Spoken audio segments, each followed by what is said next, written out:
Rafa, muy buenas noches a todos los que nos acompañan en esta noche.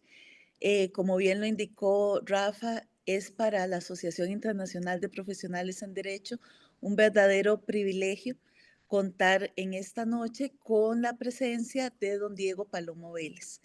Don Diego es de nacionalidad chilena, profesor titular en ese país, en varias instituciones. Y bueno, es doctor en Derecho por la Universidad Complutense de Madrid desde el año 2006. Y precisamente a partir de su doctorado y de la estancia de investigaciones sucesivas en diversas facultades europeas, ha realizado un aporte en varios trabajos en torno a la reforma que necesita la Administración de Justicia. Es miembro de gran cantidad de asociaciones, tanto nacionales como internacionales, que están trabajando precisamente en esta disciplina. Sus vínculos y redes en el ámbito chileno son muy conocidos y amplios, asimismo en el ámbito internacional. Ha organizado y ha participado como ponente por lo menos en medio centenar de conferencias y seminarios, así como en coloquios y en congresos, siendo invitado de manera permanente en los eventos académicos que son ligados al análisis de temas del estado de la justicia y de derecho procesal. De igual manera, don Diego es miembro fundador del Consorcio Chileno de las Jornadas Nacionales de Derecho Procesal y ponente internacional en congresos desarrollados en distintos países de América y de Europa. En los años 2013, 2014, 2018 y 2023 es reconocido por la organización como el Relator Nacional de Chile para la ponencia general de las jornadas organizadas por el Instituto Iberoamericano de Derecho Procesal. De igual forma, es investigador responsable de 3 proyectos de investigación que han sido ejecutados y aprobados y es coinvestigador en 2 proyectos más.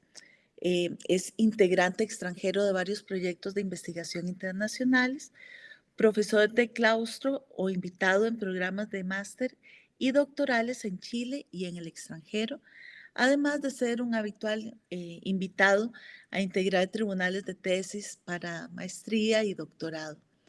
Eh, en, ese, en esa misma línea, pues ha sido ya director de 2 tesis doctorales que fueron finalizadas y aprobadas y en la actualidad pues se encuentra también dirigiendo una de las tesis. Director de casi 3 decenas de tesis de máster, es y ha sido evaluador permanente de proyectos en Fondesit, Becas Chile, Capital Humano Avanzado e inserción a la academia. Y a la fecha ha publicado más de 13 libros, 2 de autoría individual, 6 a su cargo con la dirección y 5 manuales en coautoría, estos últimos textos de referencia. Fundador del primer grupo de debates y primer seminario de Derecho Procesal de la facultad, publicado numerosos capítulos de obras colectivas nacionales y extranjeras, autor y coautor de una serie amplia de artículos en las principales revistas jurídicas en Chile, así como también en revistas extranjeras. Y ha escrito más de 80 columnas para los medios y plataformas, así como participado en una serie de entrevistas ligadas al ámbito del derecho. El año pasado fue conductor de un programa de televisión en Utalca llamado Tele Código Claro Derecho a Entender. Es exdecano también de la facultad y abogado integrante de la Corte de Talca en los años 2017, 2018, 23, 24 y en la actualidad. Realmente, don Diego, un honor para nosotros contar en esta noche con su presencia. La temática, la forma en la que vamos a trabajar en esta noche va a ser la siguiente.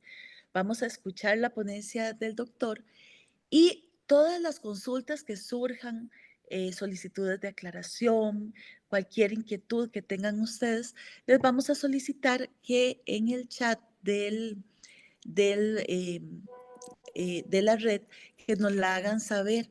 Y entonces, una vez que se finaliza la charla, de inmediato se le estarán transmitiendo al doctor las preguntas para que él nos las conteste o nos aclare todas esas solicitudes o comentarios que tengan ustedes. Entonces, doctor, pues de seguido le doy la palabra y quedamos a la escucha de sus conocimientos. Bueno, Katia,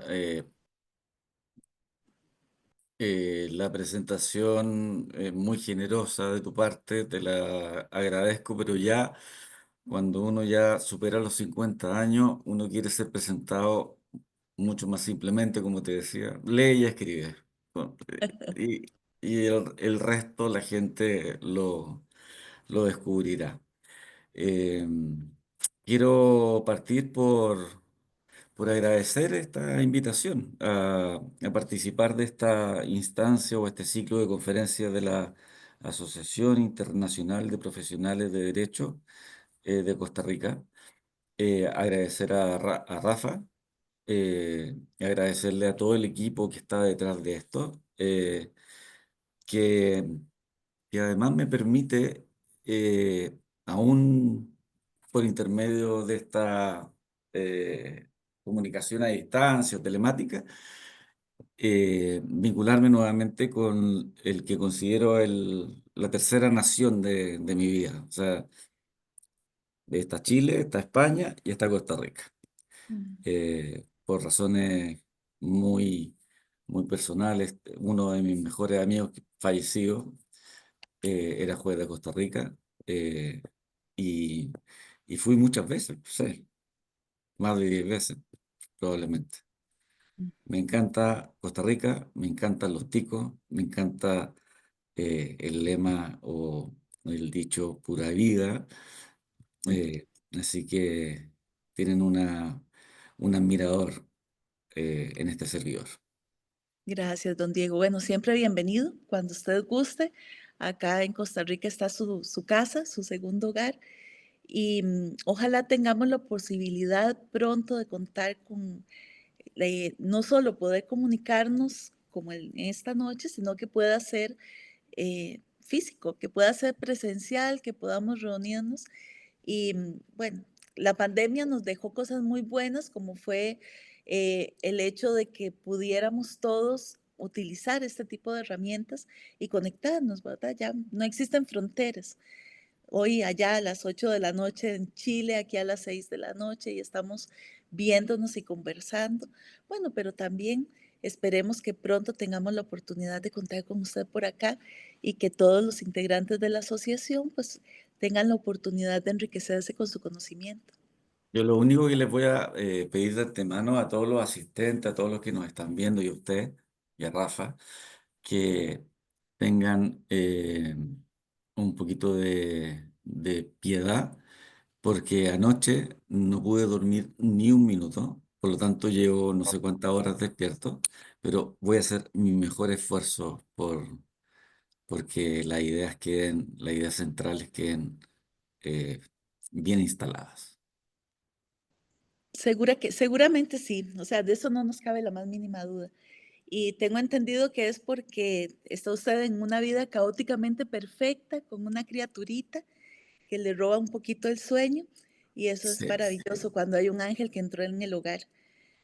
Pero bueno, aquí todos ansiosos esperando escuchar lo que tiene para contarnos y para Perfecto. ¿Te aprender. parece, Katia, si comparto? Sí, señor, puede usted compartir. Yo voy a apagar el micrófono y apagar también la cámara para que podamos escucharle. Y entonces todas las personas que están por acá, que recuerden que sus inquietudes nos las hagan saber a través del chat y al finalizar la ponencia del doctor Vélez, entonces él estaría aclarando y haciendo comentarios en relación con esas inquietudes. Usted me dice, Katia, cuando partamos. ¿Partimos? Desde ahora, claro que sí, Perfecto. doctor. Bueno, para mí siempre es un agrado participar de esta instancia. Eh,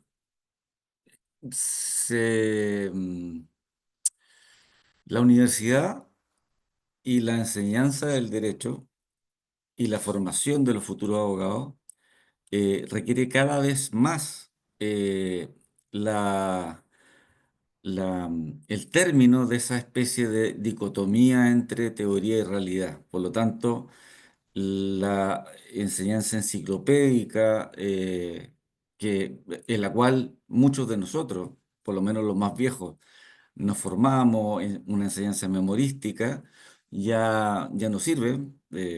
Está el chat GPT y otras fuentes que te entregan la información de inmediato, por lo tanto no tiene mucho sentido y hay que fortalecer otras. Por lo tanto, eh, el punto de partida para mí acá es teoría no versus realidad, no versus práctica, sino que teoría y práctica, porque una teoría eh, sin práctica es inútil y una práctica sin teoría es una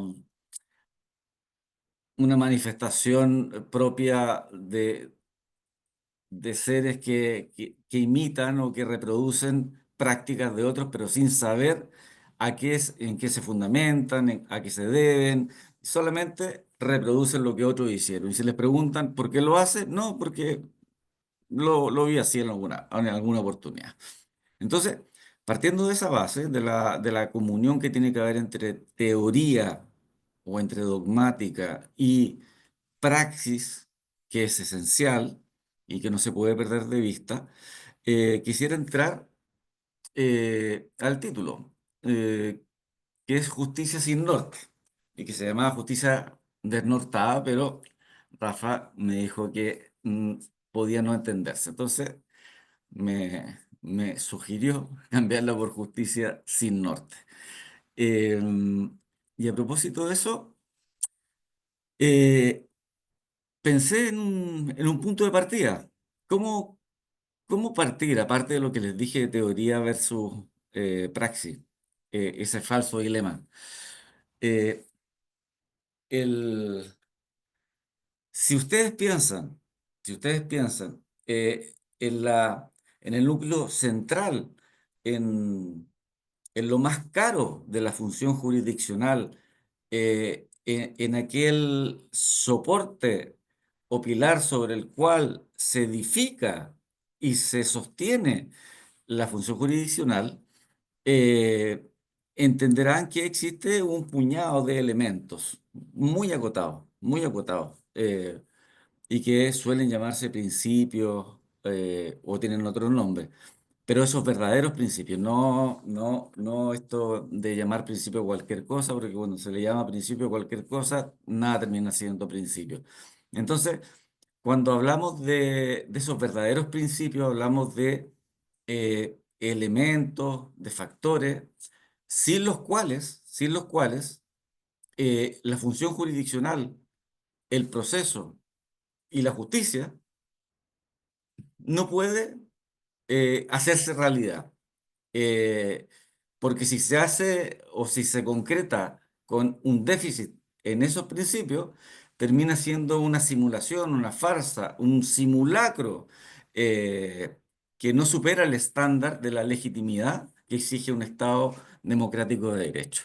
Y entonces, uno de los puntos de partida con los cuales quería comenzar la reflexión con ustedes dice relación con un golpe que recibimos nosotros en Chile aproximadamente hace 2 años, año y medio, y que nos ha tenido muy complicado al Poder Judicial, a la confianza de la ciudadanía o a la percepción que tiene el ciudadano común y corriente respecto a la probidad, respecto a la ausencia de corrupción, que antes era como mucho menos presente, pero que ahora, a partir del caso que les voy a comentar, se expandió y se desbordó, generando un grave daño, no solamente en la institución del Poder Judicial, sino que también en otras instituciones propias del sistema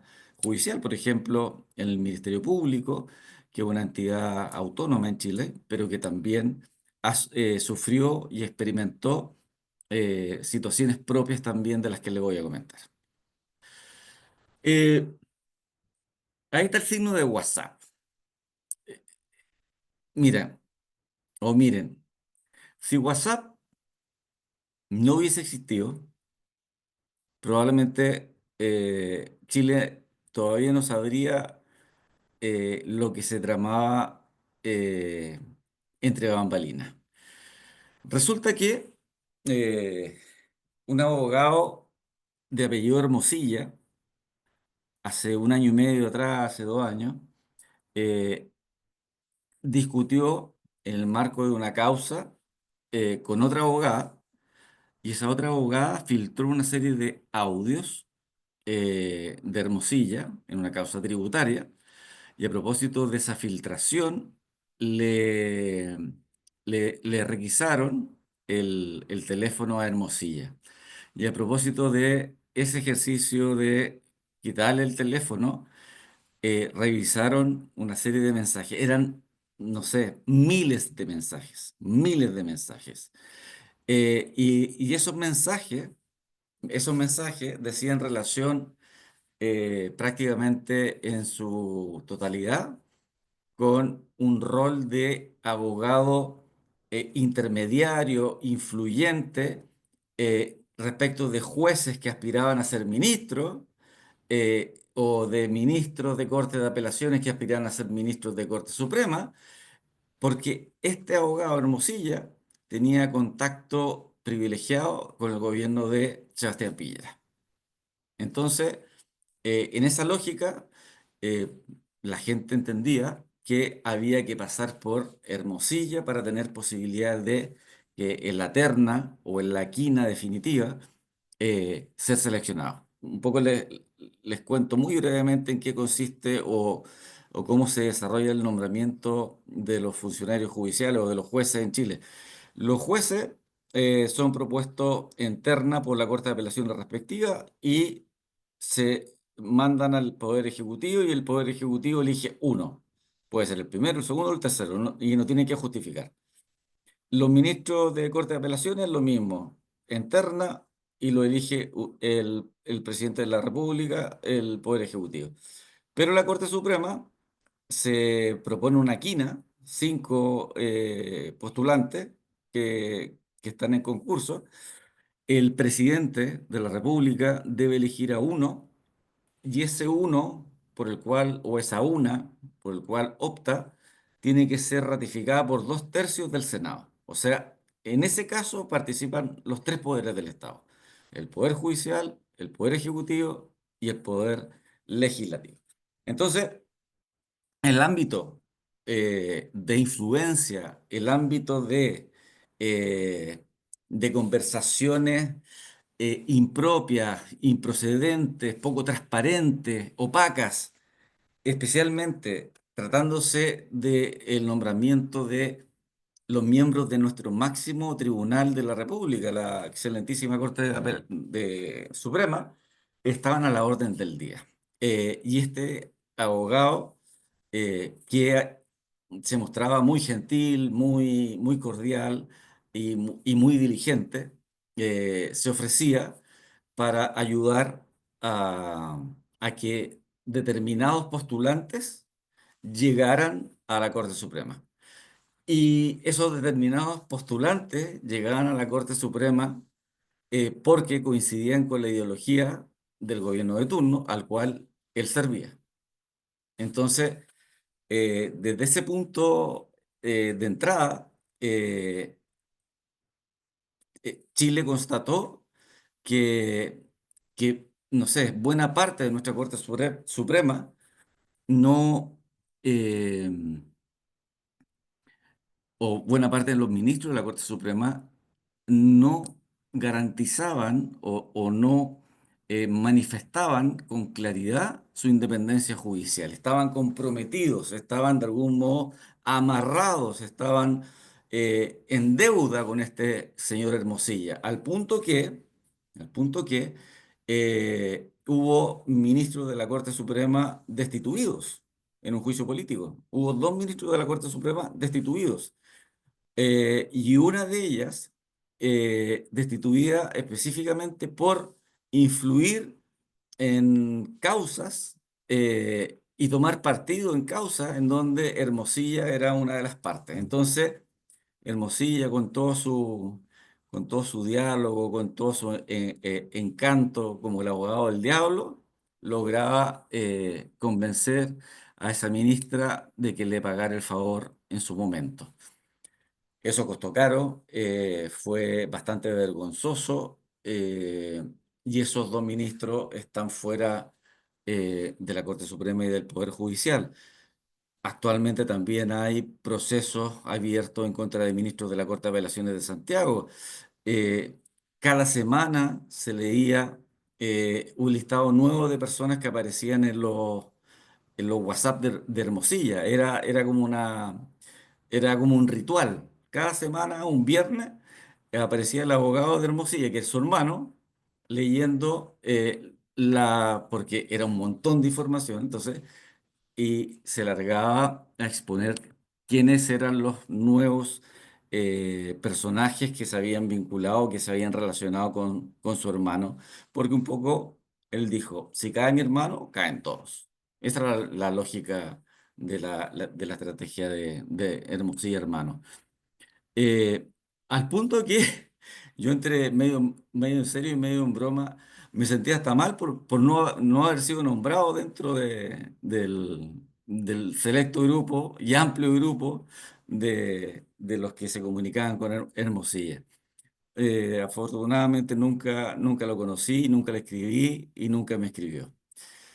Eh, entonces, no sé si ustedes han escuchado esta imagen de cuando la pasta sale del pomo eh, que recoge el dentrífico. eh, ya no se puede volver a meter adentro. Inténtelo en la casa. Yo lo intenté, no se puede volver a meter adentro. Entonces, esto es algo que salió y de lo cual tenemos que hacernos cargo y no se puede meter abajo de la alfombra. Eh, y en este contexto de crisis profunda o de desconfianza arraigada en la independencia judicial, que es tan cara, tan vital para que los ciudadanos no sean tentados por aquel sector político que llama a armarse, o que llama a la autotutela, o que llama a recurrir a otros mecanismos que no son los institucionales. Junto con eso, nos encontramos con otros escenarios que tampoco ofrecen una tranquilidad, por lo menos a quienes aspiramos a que las cosas funcionen no perfectas, pero medianamente bien. Y una de las primeras cuestiones que se ha constatado, el otro día estuve en un seminario con el fiscal regional del Ministerio Público, eh, que reformas que se aprobaron en el año 2000 con X inversión importante, eh, se dejó de invertir en ella a pesar de, o sea, no se ha fichado a nuevos fiscales, no se ha potenciado el personal administrativo, a pesar que se han aumentado el número de delitos, se han complejizado los delitos, producto especialmente de cierta inmigración, no quiero decir ninguna nacionalidad para no meterme en problemas, eh, pero que requieren un tratamiento distinto al que estábamos acostumbrados. Pero no, el financiamiento el 2010 se paralizó y hasta el 2025 seguimos funcionando como en el 2010, pero con una carga de trabajo infinitamente superior a la que teníamos en el 2010. Consecuencia, el sistema colapsa. El sistema colapsa. Y el sistema se ve obligado a forzar muchas veces el matar causas, el matarla y no llevarla a juicio, el forzar, no sé, acuerdos reparatorios, o las suspensiones condicionales del procedimiento y distintas vías o salidas tempranas del juicio. Eh, entonces, esa es una cuestión delicada en materia de reforma en general y que yo le estoy explicando ahora a propósito de la reforma procesal penal. Pareciera que nuestro legislador o que nuestra cultura chilena no sé si será también la cultura tica, eh, creyera que es la mera dictación de una ley, la mera promulgación de una ley soluciona los males que se pretenden solucionar. Y la verdad es que eso no pasa. La ley no tiene un poder taumatúrgico, no tiene un poder mágico que elimine todos los problemas que se pretenden evitar. Eh, Tiene que ir acompañada necesariamente de un presupuesto adecuado para llevar a cabo o para concretar las mayores exigencias que esa reforma o esa nueva legislación va a imponer de cara a un mejor enjuiciamiento, a un más rápido enjuiciamiento y a un enjuiciamiento de mayor calidad. Lamentablemente, nos encontramos en materia penal que antes brillaba por su celeridad, ahora las audiencias de juicio se están citando a un año de distancia. O sea, cuando hay que citar a la audiencia de juicio, se cita para un año más. O sea, de inmediación, de concentración, poco. Mucha teoría, pero poca realidad. O sea, hay una distancia importante entre lo que se vendió y lo que terminó recibiendo el ciudadano, porque el sistema no da más. No se invierten más jueces, no se invierten más fiscales. Entonces, hacen lo que pueden. Em, También hay una especie de, eh, que algunas veces me gusta comentar, de desconfianza de los abogados, de desconfianza brutal en los abogados, en la mayoría, y una confianza casi inocente en la labor de los jueces, a propósito de la oralidad y todas las reglas que rodean a la oralidad, por ejemplo, la inmediación, la concentración, eh, y que eso sería una especie de nuevo trato procesal, en donde los abogados dejan de ser los dueños del proceso, los que hacen avanzar el proceso por sí solos, sino que se le otorgan, por ejemplo, familia, por ejemplo, laboral, y también en los códigos de procedimiento civil o códigos procesales civiles reformados, se le otorgan muchos mayores atribuciones, no solamente de tipo procedimental, sino que también de tipo sustantivo. Que incluyen incluso la posibilidad de decretar prueba de oficio o intervenir activamente en la prueba rendida por las partes. Entonces hay una lógica que transita la, del paradigma de la privatización de la justicia a una especie de publicización de la justicia, eh, partiendo de la hipótesis que el juez o los jueces son los representantes del Estado dentro del proceso y son los encargados que esa justicia se torne eficiente. Porque si no es eficiente, se transforma en un mal, en una enfermedad que produce daños a la economía del país. Eso ya lo decía Klein a finales del siglo XVIII, Franz Klein. También suelo insistir en esta especie de obsesión, por lo menos en Chile, por la celeridad. Sí, que hay que ir rápido, hay que sacar fallos, sacar fallos, sacar fallos. Hay que cumplir las metas, hay que cumplir las metas de gestión, eh, hay que cumplir con los tiempos, en una especie de justicia express, en donde la legitimidad y la calidad de la respuesta jurisdiccional pasan a un segundo plano. Entonces, hay una especie de mirada unidimensional o unidireccional de lo que debe ser una justicia eficiente. Se mira una justicia eficiente aquella que eh, cumple con las metas,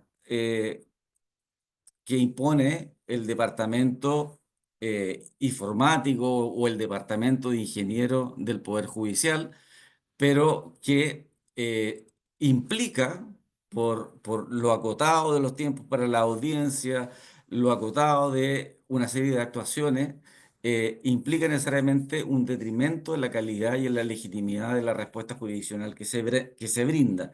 Pero es una apuesta consciente de las reformas chilena hasta la fecha. Entonces, todo esto, independencia en crisis, reforma sin financiamiento, esta confianza a ciega en los jueces y la desconfianza brutal en los abogados, esta visión unidimensional de la eficiencia, hacen que el sistema de justicia en general, no solamente el Poder Judicial, esté bajo sospecha desde hace bastante tiempo. Eh, eh, Ahora, dejando un poco al lado la versión crítica o negativa, quisiera compartirles también, déjenme ver cómo saco esto acá, ya, eh, que con el paso de los años, si miramos el Chile del 1960, del 1970, del 1980, claramente las personas o los ciudadanos han tenido un muchísimo más amplio acceso cuantitativo a la justicia. Y eso ha colaborado con la consolidación de una especie de democratización de la justicia, porque antes eran los grupos más privilegiados los que solamente accedían a resolver sus conflictos ante el Poder Judicial. Entonces se ha creado, se ha generado una serie de organismos, por ejemplo, en materia laboral, se generaron las oficinas de defensa laboral, que son súper especializadas, que brindan un servicio muy serio, muy profesional. De hecho, para mí son mejores que los abogados privados que se dedican al derecho del trabajo, cuando los veo en la corte alegar. Lo propio a propósito de las corporaciones de asistencia judicial que se encargan de dar representación tanto antes como judicialmente a las personas que no tienen los recursos como para afrontar los costos propios de un conflicto. Entonces, eh, es una buena noticia el acceso cuantitativo, es una buena noticia la democratización de la justicia, es una buena noticia que de la mano de eso o en coherencia con eso se hayan generado estos organismos pagados por el Estado, dependientes del Estado, para que se hagan cargo de emparejar la cancha. En el caso laboral, que los trabajadores no estén demasiado abajo de la parte empleadora, sino que estén bien asesorados. Y eso es bueno, porque antes se lloraba mucho, se desangraba mucho, pero no hacían, no implementaban esas reformas que me parece que van en la dirección correcta. En la misma dirección debiese ir la justicia familia, en la misma dirección debiese ir la eternamente postergada reforma procesal civil. Porque en materia penal la tenemos, que es la Defensoría Penal Pública. Eh, También es una cosa positiva, porque no todo es negativo, además de lo anterior que es positivo, la transparencia del sistema que se opone absolutamente a la opacidad que tenía el sistema inquisitivo anterior o que tenía el sistema pre-reforma. Eh, y el anhelo de conseguir, como lo decía Capelletti, como lo decían otros autores en su momento, una justicia con rostro humano. ¿Qué significa eso? Vale decir que las partes pueden efectivamente durante el juicio, ver al juez, ver al juez, que los abogados puedan interactuar con el juez. Una justicia con rostro humano, porque en los procesos escritos las partes no intervienen con el juez, intervienen con funcionarios delegados y el juez se dedica o a fallar o a decidir esas incidencias que eventualmente surgen a propósito de algunas tachas de testigo o lo que sea. Ahora, paradójicamente,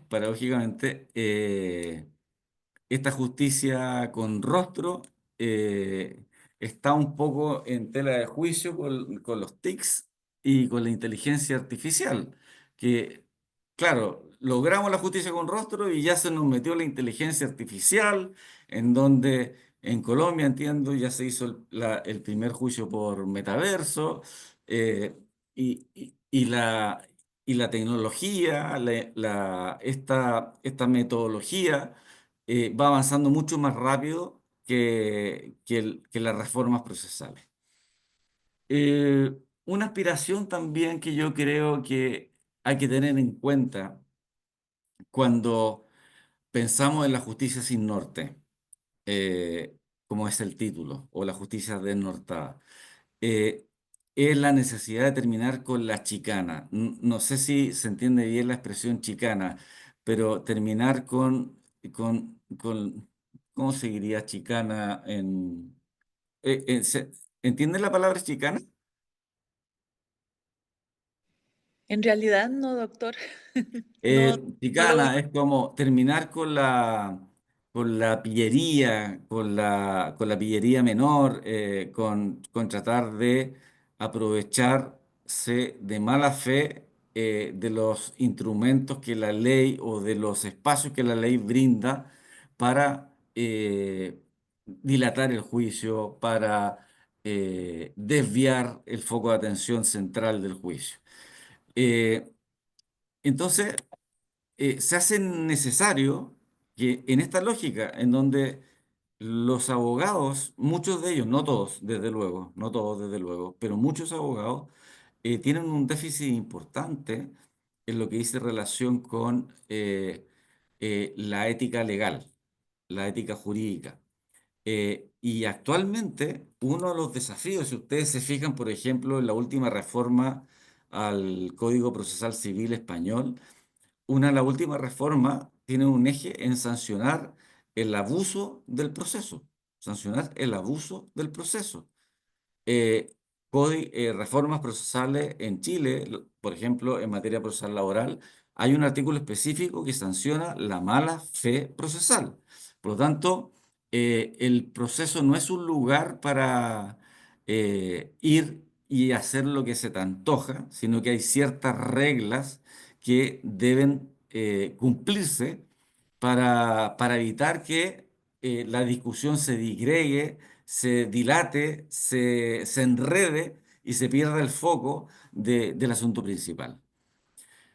Otra cuestión que dice relación con el escenario de la justicia sin norte, que aquí le puse tropicasi, demasiados casos, eh, y que liga también con el factor humano sobrepasado, porque los casos siguen aumentando, pero los funcionarios o los jueces o los fiscales no han tenido ese aumento en la proporción de los casos.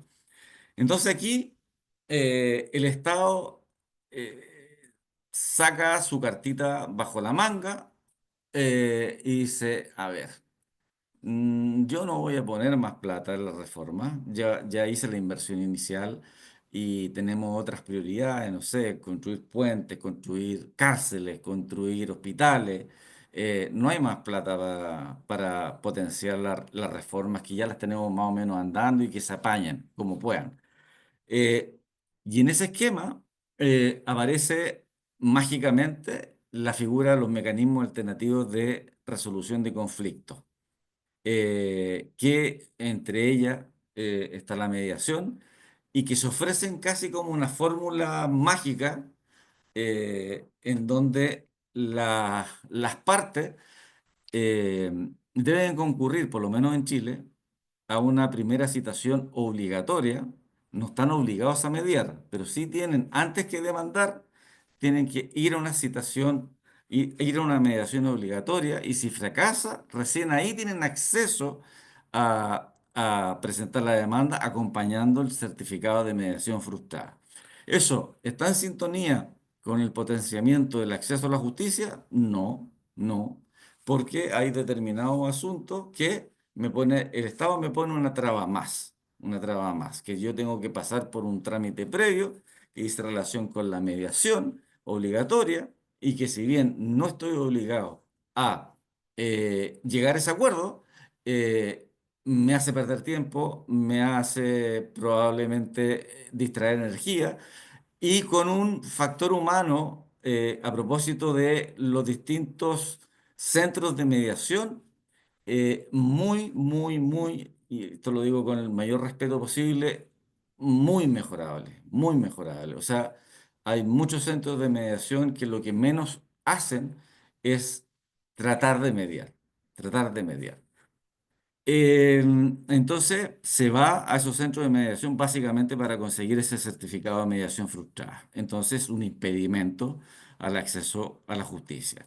Y se habla de los mecanismos alternativos de solución de conflictos como si fueran el gran descubrimiento del siglo XXI en circunstancias que en los años 70, en los años 60, en Estados Unidos ya tuvo el boom.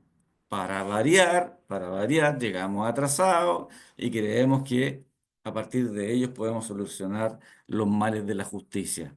Eh, ¿Y quiénes creen ustedes que van a ser empujados o forzados a los mecanismos alternativos de resolución de conflictos? Fundamentalmente la clase menos privilegiada, porque la clase privilegiada eh, no sé, ventilará su asunto a través de arbitraje, ventilará su asunto a través de otras vías, pero las personas comunes y corrientes se ven enfrentadas muchas veces a pasar por porque ellos dicen que los mecanismos alternativos de solución de conflictos también es un acceso a justicia. O sea, a ese nivel han llegado los dogmáticos o los que venden el tema de los mecanismos alternativos, que también les gusta llamar mecanismos adecuados de solución de conflictos. Pero no es un acceso a justicia. No tiene nada que ver la mediación con la justicia. De hecho, eh, la justicia busca eh, eh, establecer el derecho a quien le corresponde sobre la base de los hechos acreditados. Y en la mediación o en cualquier otro mecanismo de solución alternativa de conflicto, la razón o el derecho se queda fuera del recinto de mediación, porque están obligados ambos, si es que quieren llegar a un acuerdo, a ceder, a ceder. Por lo tanto, ese homenaje a la ley, ese homenaje al derecho consagrado a la ley, debe ceder necesariamente y poco tiene que ver con la justicia. Eh, Otro problema irresoluble, muy complejo en nuestro país, no sé si en Costa Rica, dice relación con la última fase de la función jurisdiccional. Ustedes saben que la función jurisdiccional, el artículo primero del Código Orgánico de Tribunales de Chile dice, se integra por la función de conocer, juzgar y hacer ejecutar los juzgados. Conocer la presentación de los escritos más la aportación de prueba. El juzgar dicta la sentencia, pero nadie quiere quedar con una sentencia impecable, con un lenguaje exquisito y enmarcarla en el living de la casa. Las personas quieren que esa declaración, esa sentencia declarativa se traduzca en un cambio efectivo en la realidad de las cosas.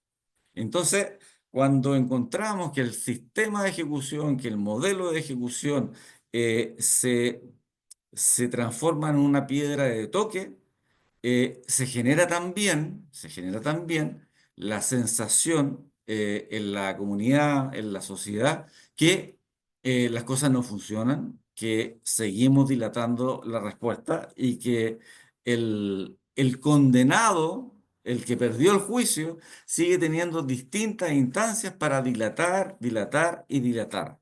Entonces, hay que meter mano a la regulación del procedimiento de ejecución si no queremos seguir padeciendo estos problemas que hasta hoy los padecemos. Eh, Aquí yo puse justicia per ricchi e poveri. Evidentemente en nuestros países eso existe. no, nadie lo puede negar. Hay una justicia para los ricos y una justicia para los pobres. Y la justicia para los ricos muchas veces dice relación con lo que les decía antes, con los arbitrajes, con los centros de arbitraje, y los pobres tienen que pasar por todos esos procedimientos previos que antes les comenté.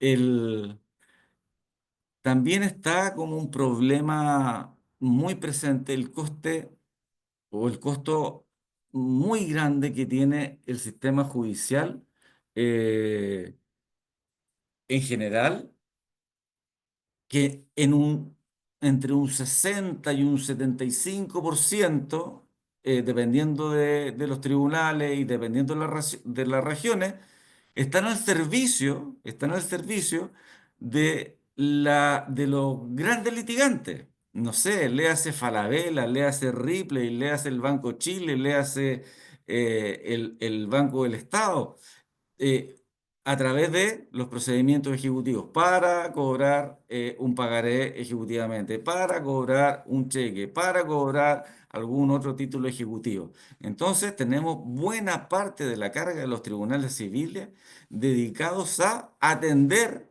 a los grandes litigantes, a las grandes empresas que buscan cobrar ejecutivamente sus títulos. La pregunta es, eh, si, si estas empresas, me la planteo en voz alta, si estas empresas se benefician, como lo hacen, del sistema de justicia, ¿no sería justo también que ellos contribuyeran a través del pago de tasas eh, para contribuir a la mejora del sistema judicial en general? Lo dejo planteado. Em, se instala también en algunas cuestiones poca rigurosidad en la definición o en el planteamiento de las cuestiones o en la resolución, en el argumento, que termina uno olfateando que los jueces olvidan que en derecho en general y en derecho procesal en particular, el fin no justifica los medios. El fin no justifica los medios. Por lo tanto, eh, el- para que la sentencia sea justa, y yo lo tengo para mí, para que la sentencia sea justa, tiene que satisfacer una serie de garantías mínimas que estén aseguradas: contradictoriedad, imparcialidad, derecho de defensa, derecho al recurso, sin las cuales, si se limitan, si legalmente, si se eh, imposibilitan o se trastocan a través de la intervención oficiosa de los jueces que impide a los abogados desarrollar correctamente su interrogatorio, eh, hace que esa respuesta que finalmente se va a contener en esa sentencia no sea efectivamente legítima, no sea legítima. Para mí, una sentencia justa es una sentencia que supera esos estándares de legitimidad. Dentro de todo esto, además, no pueden faltar los periodistas, desde luego, periodistas que se creen expertos en todo, pero en la superficie de todo.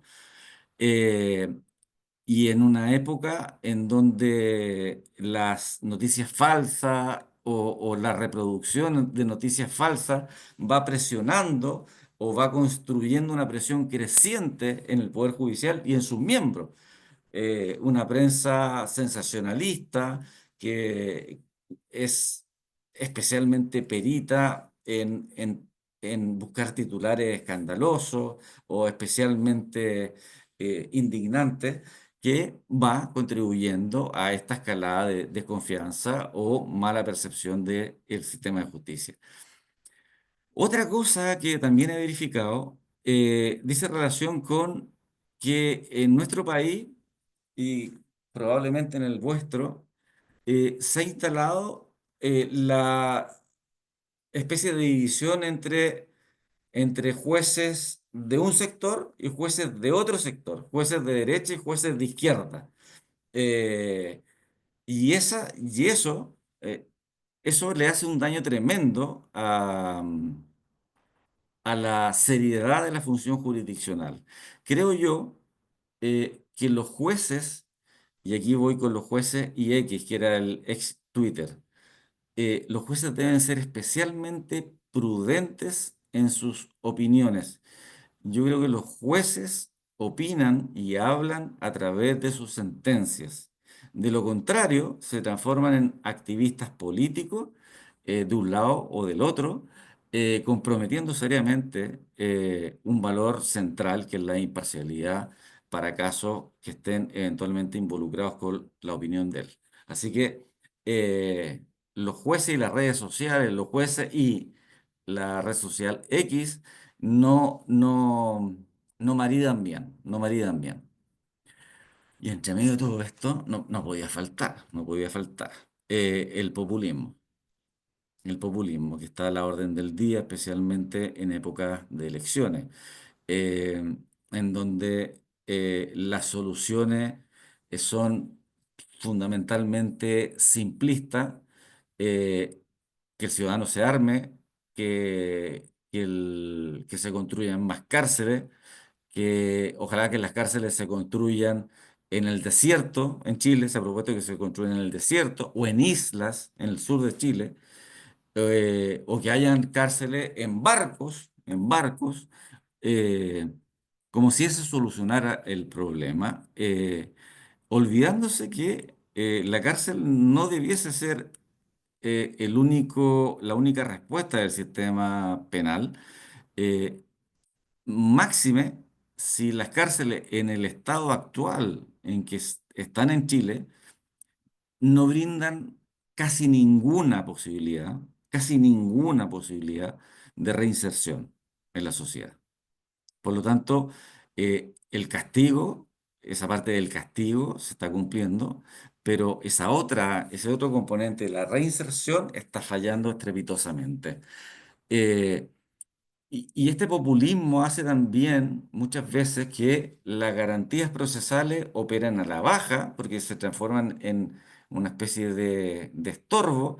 Los jueces de garantía son criticados por ser garantistas, que es una cuestión así absolutamente paradójica. Los jueces de garantía criticados por ser garantistas.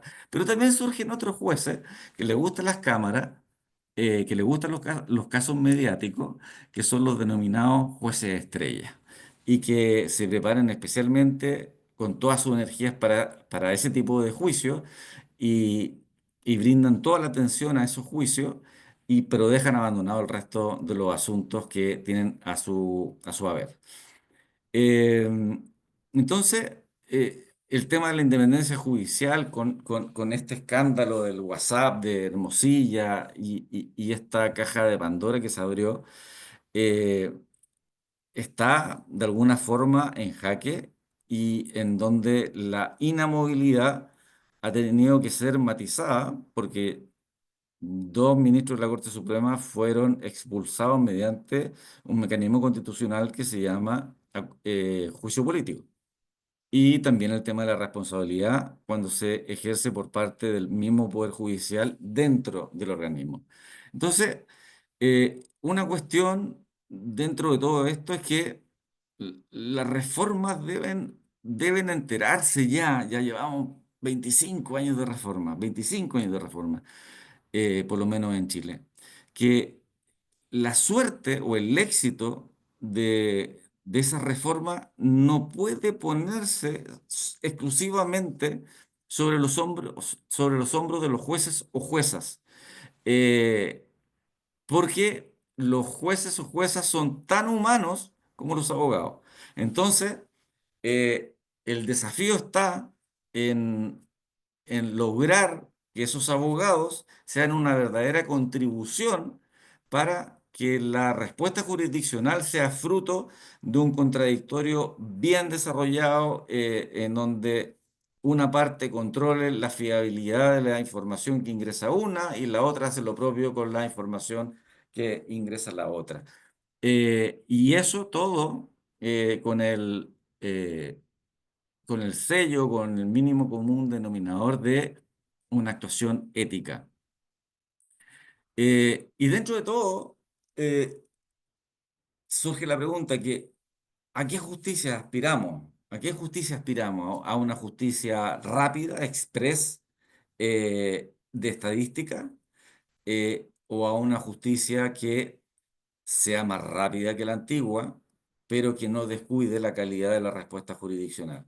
Y también surge la pregunta respecto al rol que debiese cumplir el máximo tribunal de la República. En nuestro caso se llama Corte Suprema, excelentísima Corte Suprema, que a la fecha cumple roles administrativos, roles sancionatorios en el plano no jurisdiccional, y en el plano jurisdiccional, control de legalidad de las sentencias que son recurridas a las Cortes de Apelaciones, y también ciertos esfuerzos de uniformar la jurisprudencia.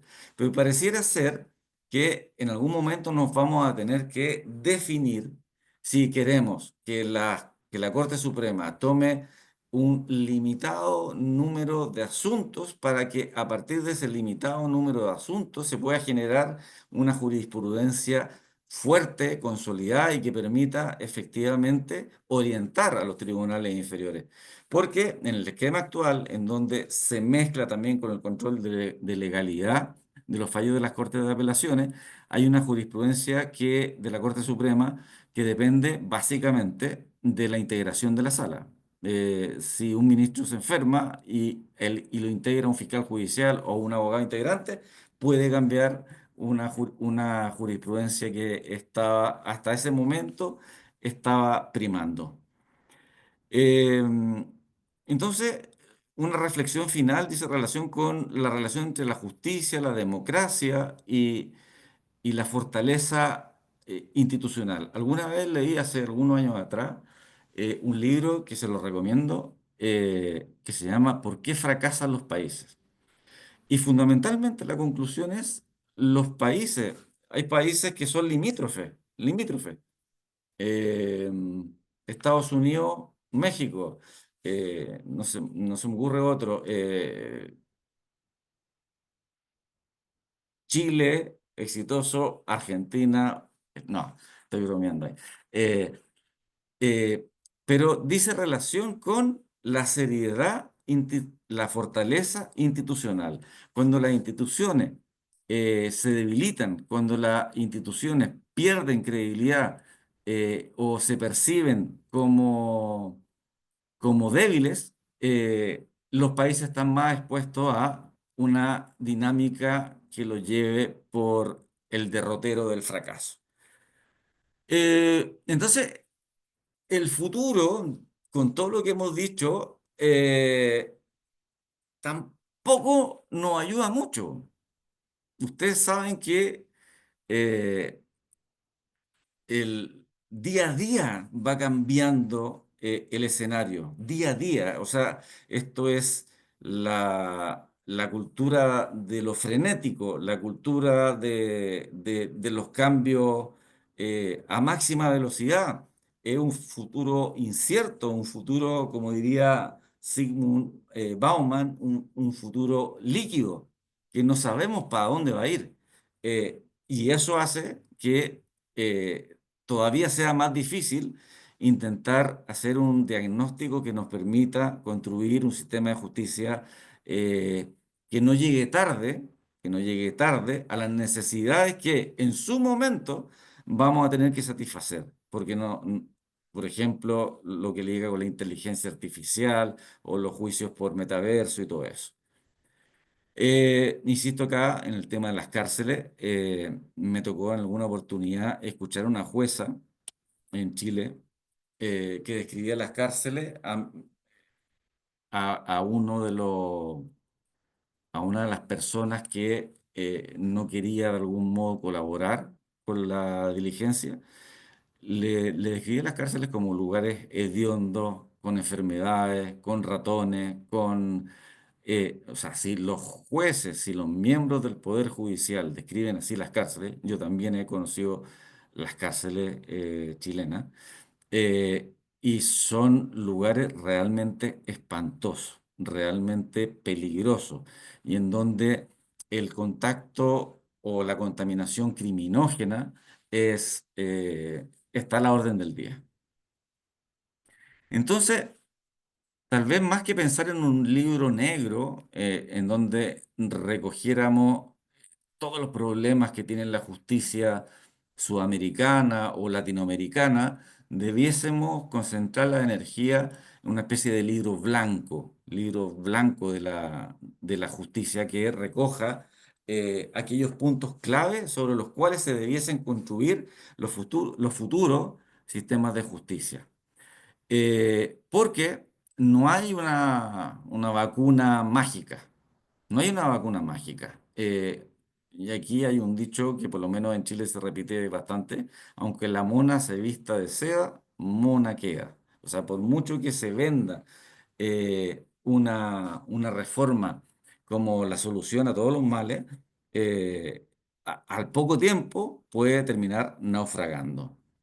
Hay que terminar también con las malas prácticas de algunos abogados que eh, mal utilizan el proceso eh, solamente con la finalidad de dilatar o solamente con la finalidad de eh, desviar la atención de lo principal y haciendo que proliferen los incidentes para que el asunto se complejice y el juez tenga mayores dificultades para captar la esencia del conflicto. Entonces, esas malas prácticas debiesen ser sancionadas expresamente y ejemplarmente.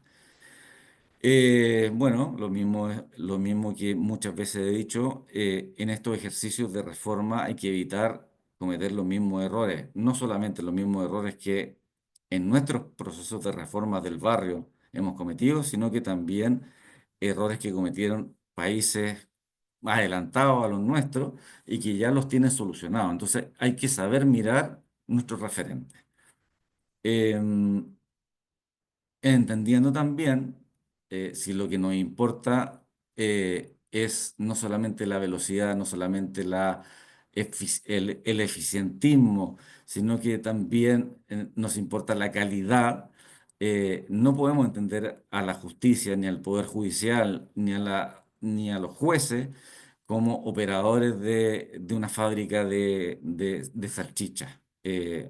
La resolución judicial, el producto de la función jurisdiccional es mucho más delicado, es mucho más importante, requiere mucho más esfuerzo que una maquinaria que funcione automáticamente generando salchicha o embutidos como están ahí.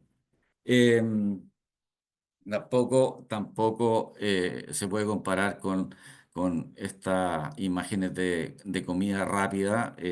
La justicia requiere un esfuerzo mayor que combine el ideal de justicia, pero que también combine el factor tiempo. Porque, como decía Couture, no se va a lograr una verdadera justicia si se desatiende el factor tiempo. O dicho en otras palabras, el tiempo también es uno de los elementos de la justicia. No el único, pero es uno de los elementos de la justicia que liga con el derecho a ser enjuiciado, el derecho a recibir una respuesta jurisdiccional dentro de un término razonable. Por lo tanto, eh, ese derecho tiene que armonizarse con el derecho a una resolución que esté nutrida a partir del contradictorio, a partir de una serie de garantías procesales que se verificaron en el juicio a través de abogados bien formados y que no incurrieron en malas prácticas, para que el producto jurisdiccional esté bien motivado, la sentencia esté bien fundada de cara a las partes. Eh, Otra cuestión que se constata, la diferencia que existe entre el acceso a la justicia para los hombres y el acceso a la justicia para las mujeres, históricamente. Históricamente, para las mujeres siempre ha sido más difícil acceder a la justicia, a pesar de los importantes avances que en los tiempos actuales se han implementado de cara a, de algún modo, poner fin o hacerse cargo de este problema que se arrastra desde hace siglos y que privilegian, me imagino que por razones culturales, al hombre y perjudican a la mujer. Léase casos de violencia doméstica, léase temas de alimentos, léase temas de divorcio, léase eh, cualquier cuestión en donde, declaración de bien familiar, en donde las mujeres generalmente estaban siendo sometidas a un enjuiciamiento previo al juicio.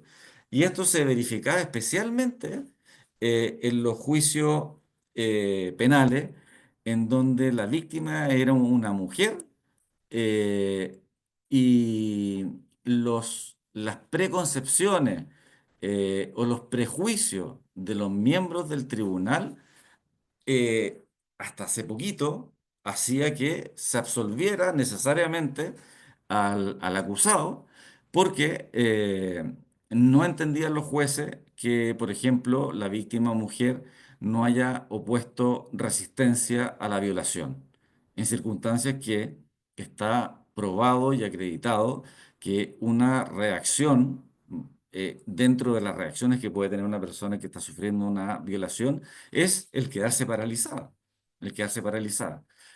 O también terminaban absolviendo si la víctima no acusaba inmediatamente al día siguiente el delito del cual había sido víctima. No comprendiendo la complejidad del fenómeno que había o de la situación que había eh, la mujer sufrido. Entonces surge todo esto del juzgamiento con perspectiva de género, que entiendo que tuvieron ustedes una charla hace poquitas semanas.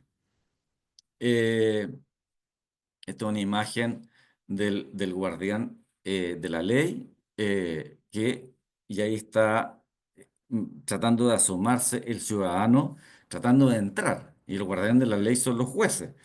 Eh, entonces, el desafío es que los jueces pongan cada vez menos encorsetamiento, menos dificultades para que las personas puedan acceder a aquello que el Estado les prometió. Porque el Estado, cuando se constituyó, les dijo, ya, yo les pido renuncien a la autotutela y a cambio yo les voy a dar el derecho de acción, el derecho de accionar ante los tribunales de justicia para que se resuelvan los conflictos. Entonces, no viene de recibo que el Estado ponga trabas para ese acceso a la justicia. Y lo ligo también con un interesante desafío que se viene aplicando también en Chile a través de política de la Corte Suprema y que dice en relación con el lenguaje claro. Dejar que las sentencias sean un ejercicio de erudición o un ejercicio excesivamente técnico que no entiende nadie. O sea, si un ciudadano común y corriente lee esa sentencia, no sabe qué se está diciendo. Entonces, hay un mandato, hay directrices, hay ordenanzas que buscan que las sentencias sean cada vez más comprensibles por parte de los ciudadanos. Eh, yo creo que esa política de lenguaje claro puede estar también en Costa Rica. Hay que apostar por la mayor transparencia en la justicia. eh, Se nos instaló el Zoom en las audiencias, tanto en los tribunales inferiores como en las cortes superiores. Yo creo que el Zoom tiene la ventaja que un abogado evita trasladarse a regiones o a localidades que, que le impedirían, por ejemplo, tomar 2 o 3 audiencias el mismo día, tendría que solamente dedicarse a una. Pero tiene la debilidad que el Zoom no logra, salvo contadísimas excepciones, no logra transmitir esa, de algún modo, eh, atención que tú quieres como abogado, que te pongan a tu alegato, porque tú buscas con tu alegato persuadir. Y el Zoom se presta mucho para lectura y los jueces y los ministros, por lo menos en Chile, ya están cansados de recordarle a los abogados que en la audiencia y los alegatos no se lee. ¿Y qué es lo que hacen los ministros y los jueces? Se desentienden de lo que el abogado está diciendo. O sea, el aporte de la alegación del abogado es cero. Eh, el tema de la inteligencia artificial, que hay que tomarlo con cautela. Aquí hay una eh, película de Tom Cruise que es Minority Report, creo, en donde de algún modo se adelantaba a la... Había una tecnología que le permitía adelantarse a la comisión de delitos para evitarlos. Eh, Hay que ir con calma, hay que ir con calma. Hay distintas inteligencias o distintos estándares de inteligencia artificial, y yo creo que todavía no podemos dar el paso de pretender reemplazar el rol del juez y el rol de los abogados por estos mecanismos de inteligencia artificial.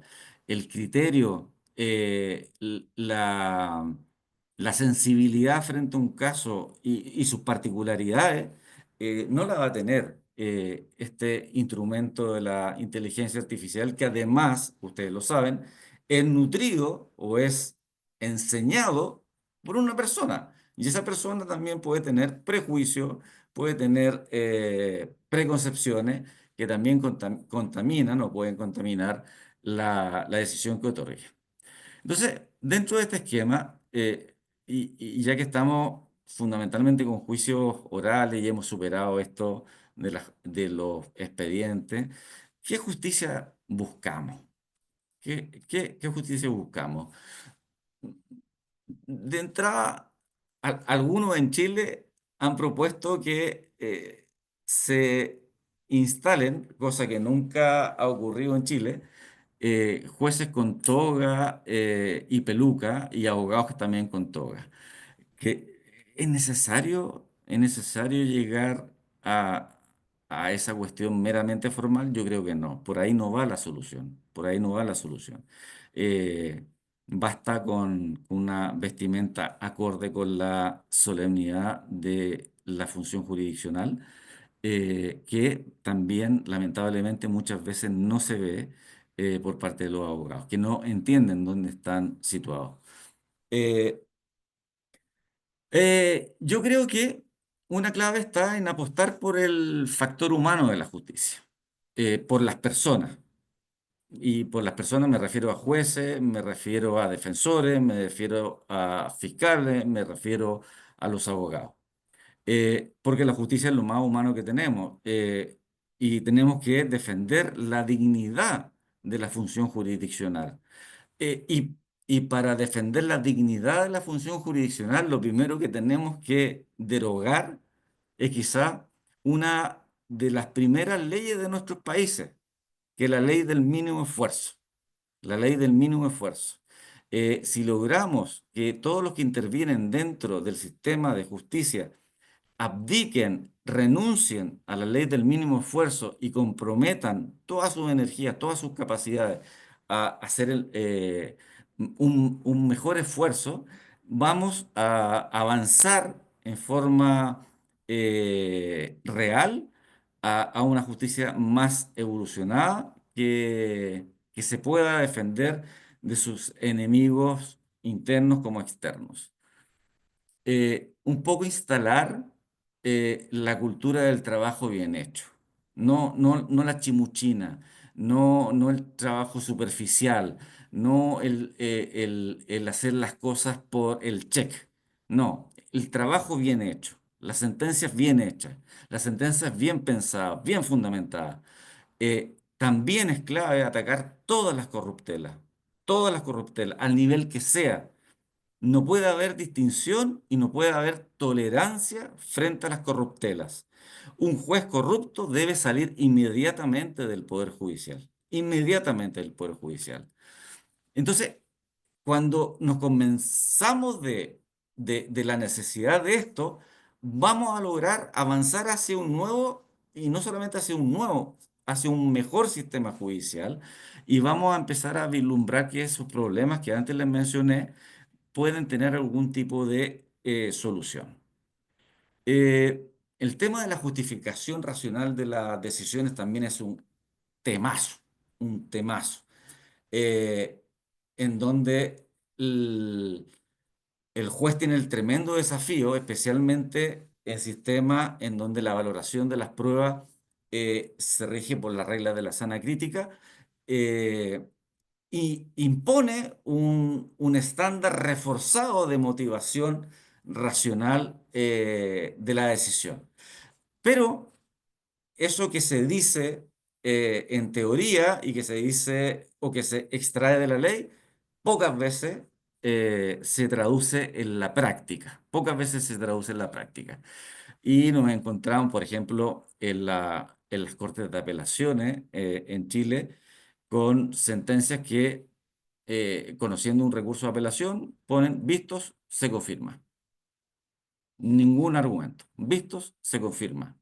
Entonces, ahí hay un problema claro de déficit de motivación o de fundamentación, y en donde el apelante claramente queda con la sensación de que su caso no fue atendido con la rigurosidad o con la atención que merecía.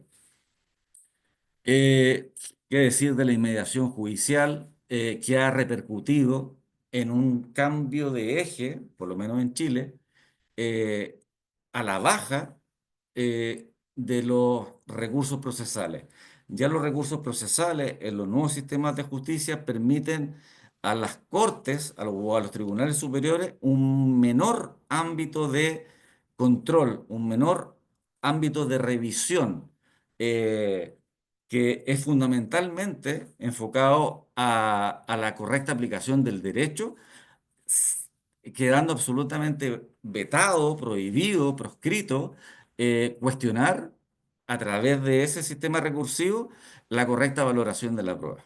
Entonces, se produce una especie de eh, idealización de la inmediación, que sería como inmune al error en cuanto a la valoración de las pruebas, porque el juez estuvo presente directamente y sin intermediario en la práctica de las pruebas, lo que a mi juicio es una mala interpretación de la inmediación judicial, y que no dice relación tampoco con las estadísticas de problemas que tienen las sentencias en materia de valoración judicial.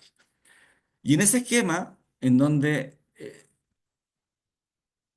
el sistema recursivo está a la baja, los jueces motivan débilmente, cada uno de los actores sabe perfectamente qué teclas del piano tocar, para que nuevamente se imponga la ley del mínimo esfuerzo. Entonces, si el recurrente eh, hace un alegato o plantea un recurso que sugiera o que roce la necesidad de revisar la valoración probatoria, va a recibir de la contraparte que va por pedir la ratificación, la validez de la sentencia, la respuesta contundente que no estamos frente a un recurso de apelación, sino que estamos frente a un recurso de nulidad de derecho estricto extraordinario que no permite una revisión, una nueva revisión de los hechos ni de su valoración, sino que solamente de aspectos jurídicos.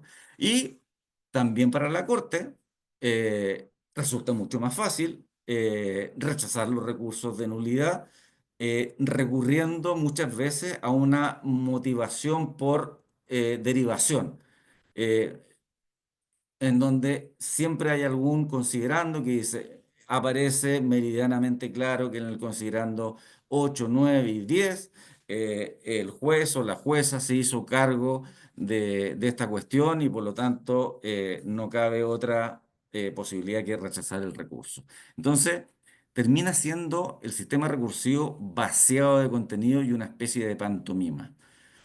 Eh, si a eso le unimos Si a eso le unimos nuevamente la mala actuación de los abogados, por ejemplo, que tienen sus asuntos esperando ser vistos ante las cortes, muchas veces los retrasos de la vista de los recursos no se deben a la corte, se deben a los propios abogados. Cada abogado tiene el derecho a suspender una vez la vista de la causa, pagando un impuesto. Los abogados de común acuerdo pueden también suspender una tercera vez. Ya tenemos 3 semanas en donde la causa no se va a ver. Cada uno de los abogados tiene derecho a recusar sin expresión de causa al abogado integrante. También se permite señalar que el mismo día de la vista del recurso, el abogado tiene otras audiencias programadas con anterioridad. En definitiva, hay un montón de eh, subterfugios legalmente previstos, ¿no? No estoy diciendo que inventados, pero un montón de elementos que permiten a los abogados dilatar, dilatar, dilatar, dilatar. No sé con qué fin, pero sí tengo la certeza que si el cliente o la clienta va y le pregunta al abogado, ¿por qué mi causa no se ha visto? El abogado no va a decir que ha utilizado lo que nosotros denominamos la cuerda procesal, que son todos estos mecanismos, sino que va a echarle la culpa a quién. Usted sabe cómo funciona el Poder Judicial. El Poder Judicial es lento, así que tenga paciencia.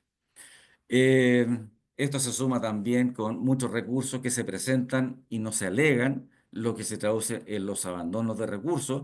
Yo soy de la idea que el recurso abandonado debiese llevar automáticamente una condena en costas del recurso. Eh, Todavía no logro convencer a los ministros en Talca, pero ese recurso que se interpuso detuvo la ejecución de la sentencia de primera instancia o de primer grado, y claramente el no ir a alegarlo demuestra un actuar de mala fe. Y aquí entro en la parte final de lo que quiero compartir con ustedes, y que dice relación de nuevo con volver al factor humano, pero ya no en los jueces, sino que la necesidad de algunos cambios en la formación de los abogados por parte de los futuros abogados en las universidades. Eh, y, y creo yo que es necesario repensar, redefinir la enseñanza del derecho en general, en mi caso, del derecho procesal, en el mundo de la universidad de hoy. Dejar atrás, de algún modo, la enseñanza memorística, dejar atrás la enseñanza enciclopédica, dejar atrás la clase magistral, en donde el profesor hablaba y todos los alumnos no opinaban nada o estaban silentes, escuchando pasivamente lo que el profesor estaba dictando. Eh, Ahora, no es fácil, por lo menos en Chile, hacer esta redefinición de la enseñanza del derecho con una visión mucho más práctica, cuando los estímulos o las zanahorias de la universidad en Chile van puestas a las métricas de las publicaciones, a quién publica en las revistas con mayor impacto. Por lo tanto, la docencia pasa a ser como el patito feo para muchos colegas. Yo disfruto infinitamente la docencia, lo paso muy bien, tanto en pregrado como en posgrado, pero yo tengo la sensación de que tengo colegas que lo pasan mal, que no disfrutan, que es una especie de tormenta o tormento hacer clase en la universidad. Una paradoja, un profesor universitario que no quiere hacer clase. Y aquí nos encontramos con mucha voluntad, muchas ganas, pero pocos medios. Mucha voluntad, pero estímulos que van en otra dirección, no en fomentar la docencia redireccionada o redefinida, sino que sigue estando radicada en estas publicaciones que, que están en revista X y que leen 3 personas en el extranjero y que no impactan en nada en el sistema jurídico nacional. Eh, entonces hay una dicotomía entre esa voluntad que existe y la realidad que puede conseguirse.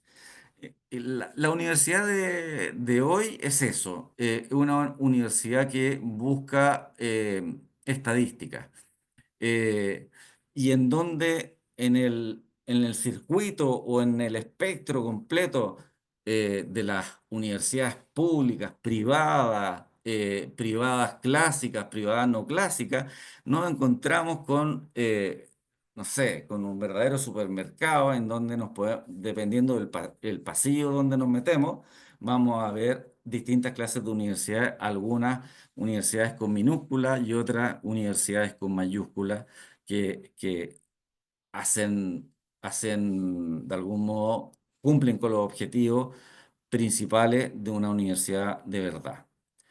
Eh,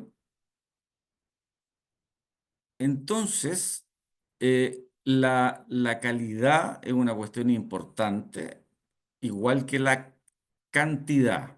Hay que buscar un punto de equilibrio entre la calidad y la cantidad en materia de la función de los profesores universitarios.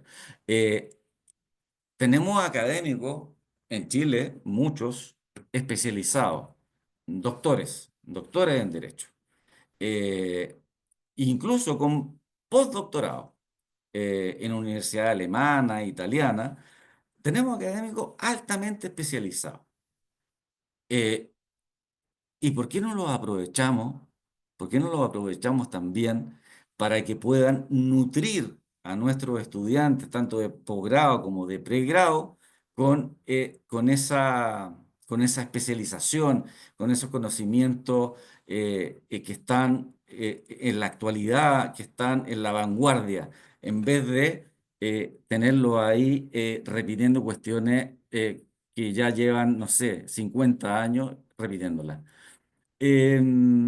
Entonces, esto tiene la complicación de los estímulos y la zanahoria que están puestos en las publicaciones más que en la docencia.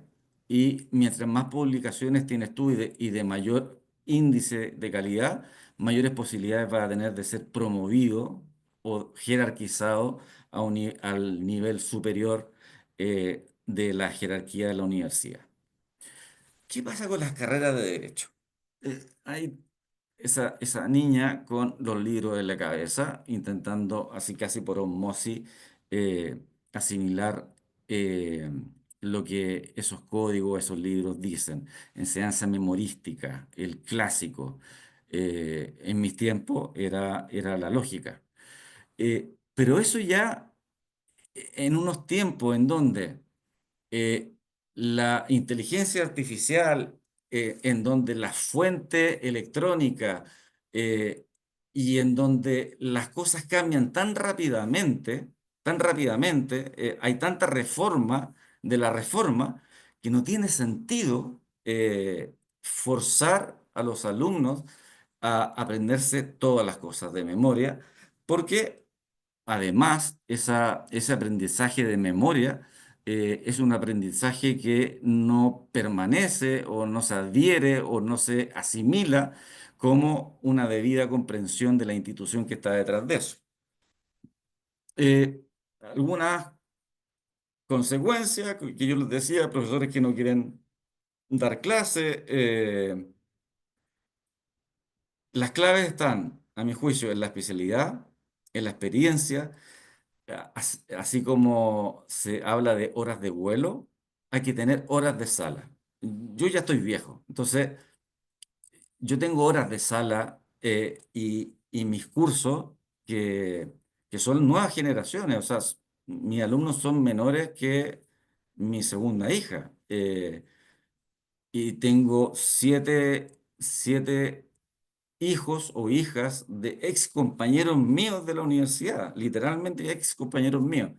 Eh, entonces, desde el 2001 tengo experiencia docente y esa experiencia yo la vuelco en distintas estrategias para captar la atención y de algún modo eh, entender que los tiempos limitados que tenemos en la universidad para formar o para abordar los cursos, los tenemos que ocupar en los temas claves, como si fuéramos unos guías en un museo, con poco tiempo. Entonces, nosotros somos los guías de esos alumnos, como profesores, y vamos a ir a ver las principales pinturas del museo, por ejemplo, del Prado, y vamos a explicar las principales cuestiones de alguna pintura en particular. Pero pretender enseñarlo todo es terminar enseñando nada, terminar enseñando nada. Entonces, esa enseñanza enciclopédica requiere de mayores dosis de flexibilidad, requiere que el profesor tenga las suficientes herramientas para captar la atención plena, introducir eventualmente matices, incluso hacer uso del humor dentro de la clase para hacer un quiebre cuando los alumnos están un poco ya cansados. Eh, Implica también ir más allá de la propia disciplina y abordar temas de ética profesional. eh, y, por cierto, dejar atrás el aprendizaje memorístico. Y el escenario no podría ser mejor para dejar atrás el, el aprendizaje memorístico tradicional, porque nuestras reformas a la justicia han apostado por un sistema de juicios orales, juicios por modelos por audiencia, en donde eh, los jueces y los abogados se han visto obligados a adquirir nuevas destrezas, nuevas habilidades de las cuales carecían bajo el régimen escriturado anterior y que también ligan con las habilidades de comunicación, con las habilidades de persuasión, con las habilidades de litigación eh, y con las habilidades también de negociación para, para salidas tempranas, por ejemplo, arribar a alguna conciliación dentro del juicio. Eh, entonces, hay distintas estrategias que se podrían echar mano para formar mejores abogados. Yo he echado mano, por ejemplo, a eh, hacer ejercicios de simulaciones de debate y llevo a un juez real para que dirima esa situación. También el método de casos, también foros de discusión en la plataforma Educando que tiene el curso. Hago uso incluso del cine, de situaciones que las vinculo con determinadas escenas de una película para explicar una institución del derecho procesal, también de la prensa, de casos que van saliendo en la prensa. Eh, entonces, los mandamientos es básicamente que la clave o l- la clave de una buena clase, además de contar con ese set de herramientas o de instrumentos, es que el profesor eh, sea una especie de núcleo facilitador de la comunicación y en donde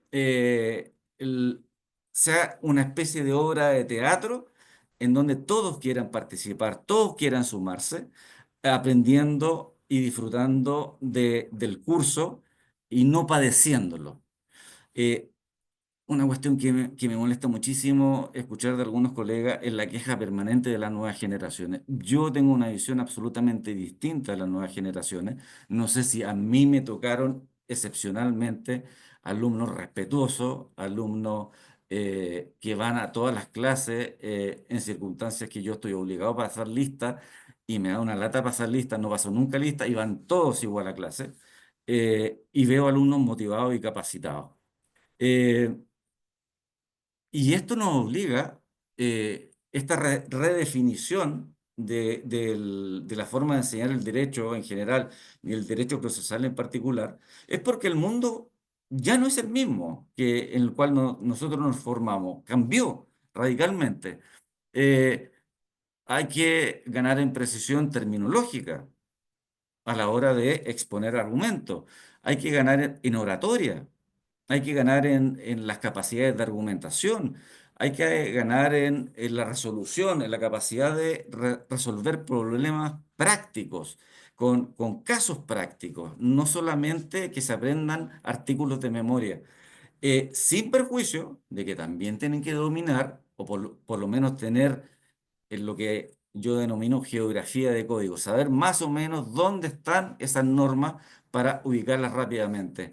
Tienen que tener la habilidad o tienen que construir la habilidad con el apoyo del profesor para exponer y defender oralmente determinadas posiciones. Eh, También, no hay que olvidarse, porque los juicios orales también tienen actuaciones escritas, tienen que tener una capacidad de redacción. Y ahí sí reconozco que las nuevas generaciones tienen mucho que mejorar. Capacidad de ser preciso, manejar la simpatía procesal. Eh, no sé si ustedes habían escuchado el tema de la simpatía procesal, pero un tipo que aparece en la pantalla Zoom con cara de pocos amigos o que entra a la sala de audiencia con las manos en los bolsillos, ya tiene un buen porcentaje de la audiencia o del alegato perdido. Porque esa jueza, ese juez, no va a conectar con los argumentos que ese abogado que entra sin la simpatía procesal a la audiencia o al alegato respectivo.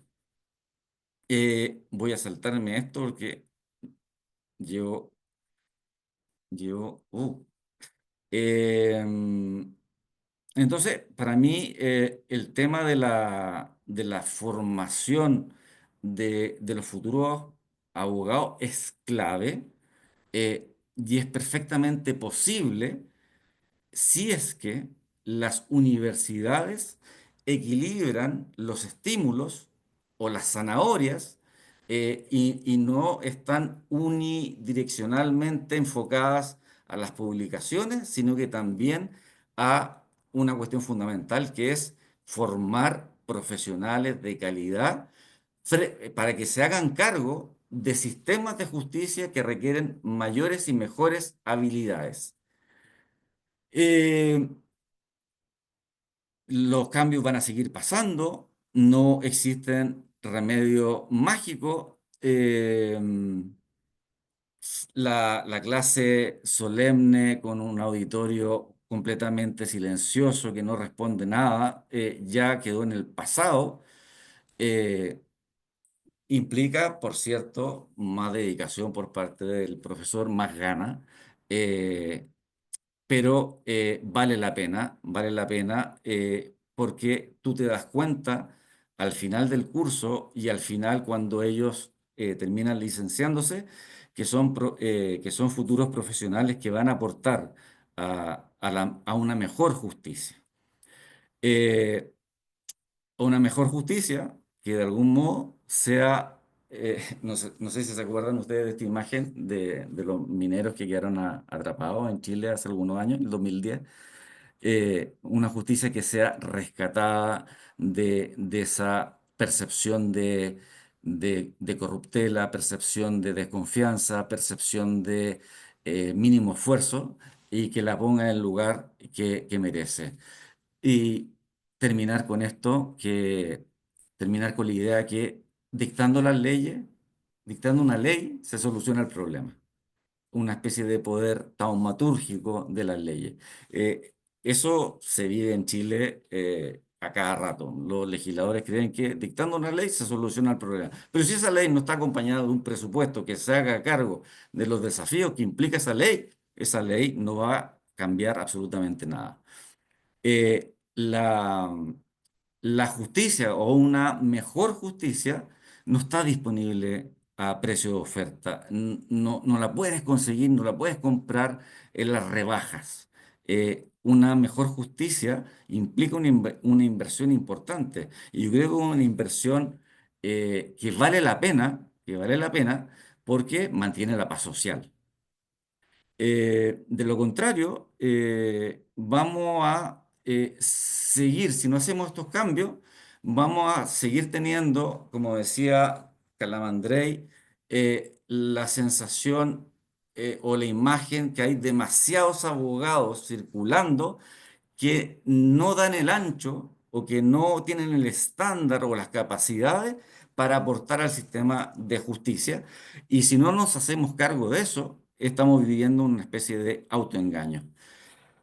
Bueno, me dieron una hora mínimo para exponer y expuse 1 hora y 46 minutos. Eh, Les agradezco la atención y espero que alguna de estas ideas les haya generado inquietud, curiosidad de cara a, a los desarrollos profesionales que ustedes tienen. Muy agradecido todos los temas que nos ha compartido con esta mirada que nos dio al sistema, a la institucionalidad en Chile. Y bueno, muchísimos de estos temas los compartimos en toda Latinoamérica y en Costa Rica, por supuesto, no nos escapamos de ellos. Invito, por supuesto, a todas las personas que se encuentran conectadas para que puedan participar, que puedan hacer sus preguntas, sus comentarios a través del chat y aprovechar pues todo el conocimiento que tiene el doctor Vélez. Me, me Aquí llamaron la atención, estoy. perdón, sí, don Rafa. No, no, diga, diga. No, no, iba a hacer un comentario, pero no hay Sí, problema. no, no, ciertamente, don Diego, como lo dice Katia, parecía escuchar que estábamos oyendo a un costarricense hablándonos de la justicia y de lo que es Costa Rica, Es de que esa Rafa, justicia. yo me siento un tico más.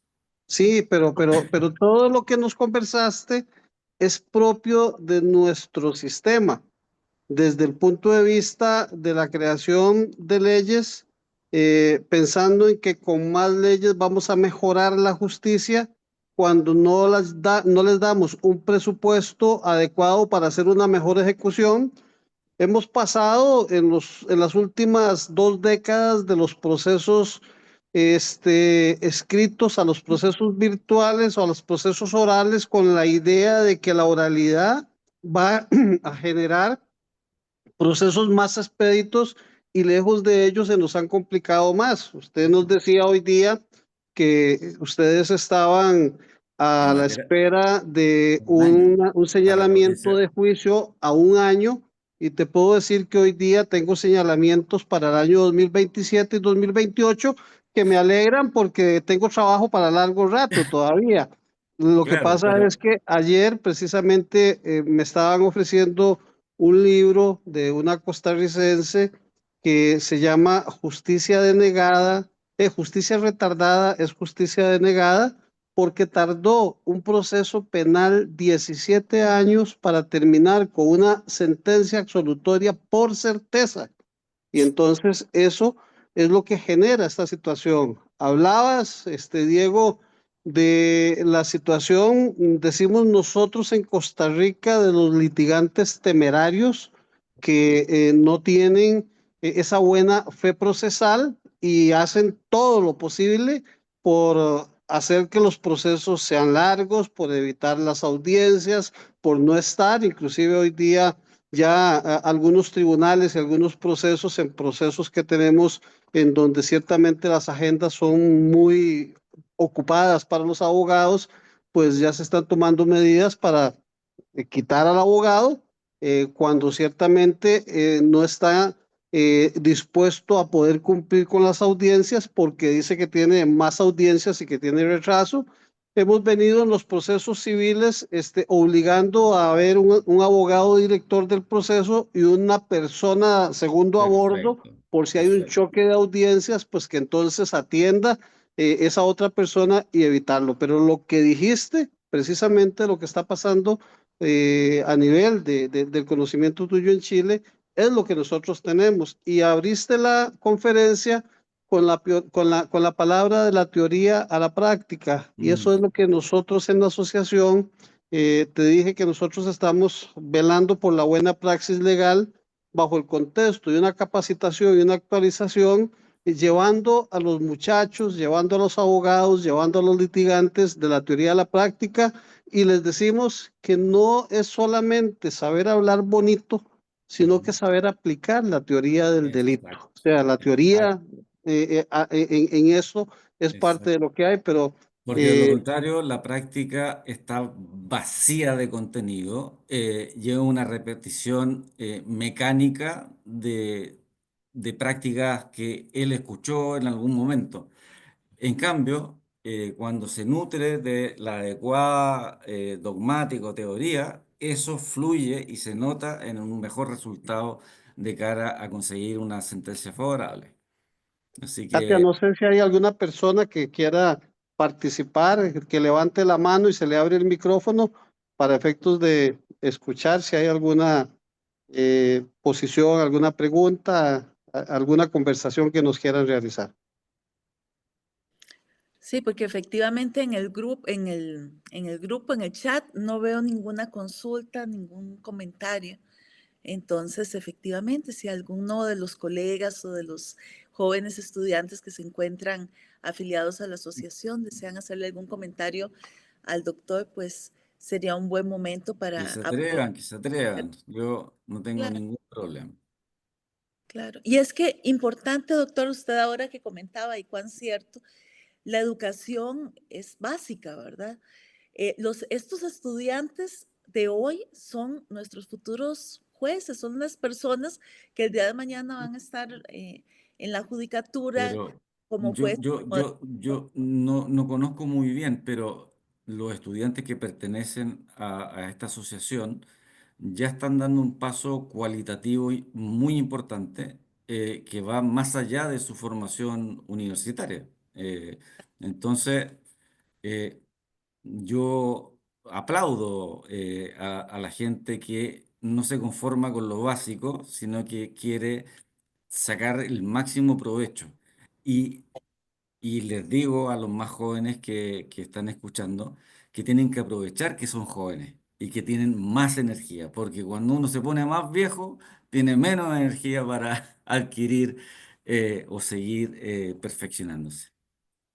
Sí, en definitiva, yo cuando era una niña chiquitita, este, bueno, conocí a quien en ese momento era el presidente de la corte y yo lo veía así, wow, qué impresionante. Y él me decía, bueno, es que los jueces son los delegados de Dios en la tierra para impartir justicia. Y todavía, ¿verdad? Me llamó más la atención esa frase. Y cuando nosotros nos incorporamos en el Colegio de Abogados, nos dieron un pliego y cuando en algún momento en la judicatura, en un nombramiento en propiedad como juez, entregaban también un pliego con el Deuteronomio, en donde precisamente hacía referencia a esto, ¿verdad? Que hay un versículo en la Biblia que específicamente habla de ello.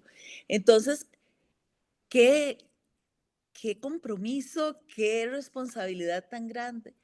Nadie cuando está estudiando se imagina, puedo así tan fácil llegar a ser juez.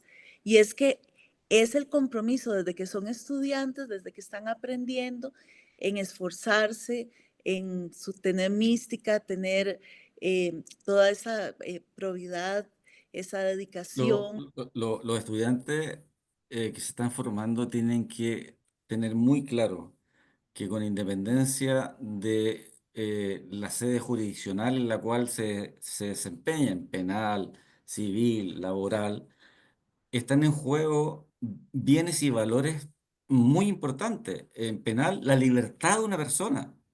Claro, En materia civil, el patrimonio de una persona.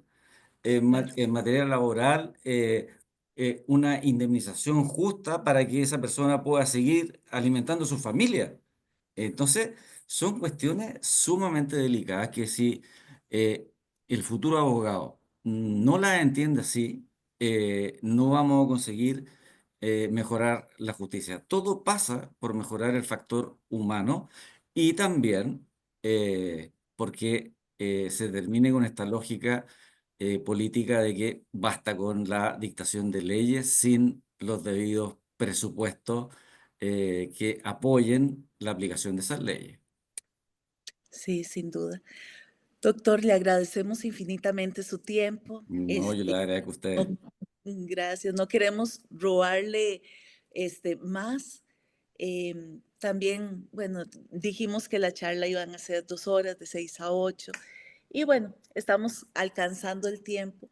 De verdad, muy agradecidos todos los temas que se tocaron, súper interesantes. reitero, se acercan bastante a nuestra realidad. Yo no tengo ningún problema, Rafa, de enviarte la presentación por si la quieres repartir también en tu, entre los miembros de la asociación. No, Sí, no sé claro, si... doctor. Normalmente nosotros pues también le mandamos a la parte que expone la posibilidad de tener la presentación para hacerla llegar a ellos. Y mañana te estoy enviando el enlace de el YouTube con la grabación del video para que también sea compartido, queda en nuestro YouTube y Perfecto. ahí se va a seguir teniendo y los estudiantes que no pudieron conectarse el día de hoy sabemos que lo Ah, y leen. lo pueden ver ahí. Nosotros lo publicitamos y seguimos generando esa conversación con todos. Muchas gracias, don Diego. Muy amable. Gracias, Rafa, por la invitación. Como siempre, me siento muy cómodo y me siento en casa, a pesar de que estamos virtualmente conectados. Para mí, Costa Rica es un país muy, muy, muy, muy querido. Muchas gracias, doctor. Y de verdad, pues todos los integrantes de la asociación, invitados a las futuras charlas de la asociación, que siempre procura traer temas novedosos, temas interesantes, temas diferentes a los que se dan en otras entidades, con la finalidad precisamente de abrir la mentalidad, de ver con ojos diferentes la justicia, la ley, que no es lo mismo, ¿verdad? Claro. Entonces, pues quedan todos cordialmente invitados a seguir participando en todas las actividades que se realizan en la asociación, tanto de manera virtual como presencial. Tengan todos muy buenas noches y de nuevo, doctor, muchísimas gracias. Gracias a usted y que sigan teniendo éxito con estas actividades. Muchas Gracias. gracias. Buenas noches. Buenas Chao, noches. Rafael. Chao.